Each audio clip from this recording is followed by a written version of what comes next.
আসসালামু আলাইকুম। সম্মানিত দর্শক শ্রোতা, আশা করি সকলেই ভালো আছেন, সুস্থ আছেন। দর্শক বন্ধুরা, আমাদের আজকের এই ভিডিওতে আপনাকে স্বাগতম। সম্মানিত দর্শক শ্রোতা, প্রিয় ধান চাষি ভাইরা, আমাদের আজকের এই ভিডিওতে বিস্তারিতভাবে আলোচনা করব হাইব্রিড ধান হীরা-2 এর বিস্তারিত বৈশিষ্ট্য সম্পর্কে। দর্শক বন্ধুরা, জানানোর চেষ্টা করব হীরা ধান কোন মৌসুমে চাষ করা যায়, হাইব্রিড ধান হীরা-2 এর জীবনকাল, এর গড় ফলন এবং এ জাতের ধানের আনুষঙ্গিক বিভিন্ন বৈশিষ্ট্য সম্পর্কে আজকের এই ভিডিওতে বিস্তারিতভাবে আলোচনা করার চেষ্টা করব। দর্শক বন্ধুরা, আর কথা না বাড়িয়ে চলুন বিস্তারিতভাবে আলোচনা শুরু করা যাক।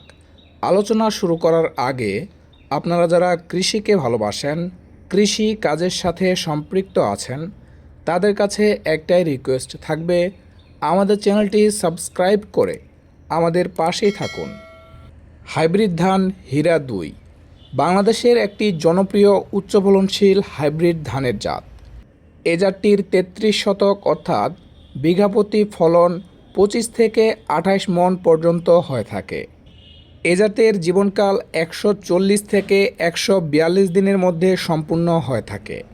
এ জাতের গাছের উচ্চতা 100 থেকে 105 সেন্টিমিটার এবং গাছ মজবুত হওয়ায় সহজেই হেলে পড়ে না।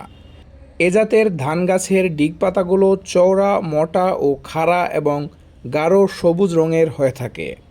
এ জাতের ধানের চাল মাঝারি মোটা ধরনের এবং সাদা ও খেতে খুবই সুস্বাদু। এটি একটি উচ্চ ফলনশীল উফশী ধানের জাত, যা বড় মৌসুমে চাষের জন্য খুবই উপযোগী। দর্শক বন্ধুরা, প্রিয় ধান চাষি ভাইরা, আপনারা বড় মৌসুমে অনায়াসে এই ধানের জাতটি চাষ করতে পারেন। সারা বাংলাদেশের মাটিতে এই জাতটি চাষের জন্য ব্যাপকভাবে উপযোগী। সম্মানিত দর্শক শ্রোতা, প্রিয় ধান চাষি ভাইরা, আশা করি ব্র্যাক হাইব্রিড ধান হীরা এর বিস্তারিত সম্পর্কে জানাতে পেরেছি। দর্শক বন্ধুরা, এ ধানের জাত সম্পর্কে কোনো প্রশ্ন থাকলে অবশ্যই কমেন্ট করে প্রশ্ন করবেন। সেই সাথে যে কোনো ধানের বীজ পেতে আমাদের সাথে যোগাযোগ করুন। আমাদের আজকের এই ভিডিওটি এ পর্যন্তই। এতক্ষণ ধৈর্য সহকারে সাথে থাকার জন্য অসংখ্য ধন্যবাদ।